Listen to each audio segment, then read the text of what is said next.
मित्रांनो, आयुष्यात कधी-कधी असं संकट येतं की चारी बाजूंनी अंधार दिसायला लागतो, मार्ग सापडत नाही आणि मन खचून जातं. जर तुमच्यावरही सध्या असं एखादं संकट असेल तर आजची ही छोटीशी संतकथा नक्की ऐका.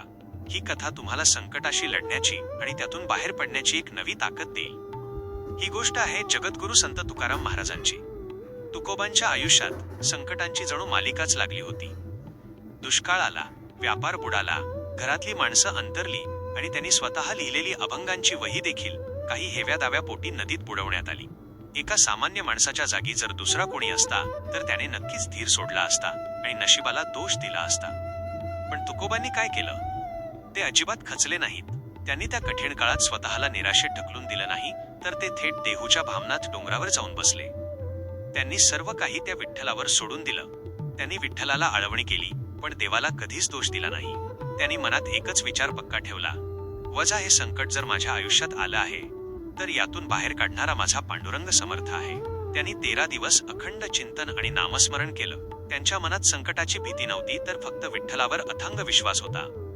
आणि शेवटी चमत्कार काय झाला? ज्या इंद्रायणी नदीत अभंगाच्या वह्या बुडवल्या होत्या त्या वह्या 13 दिवसानंतर तशाच कोरड्या नदीच्या वर आल्या. तुकोबांचा विजय झाला आणि त्यांच्यावर आलेलं सर्वात मोठं संकट दूर झालं.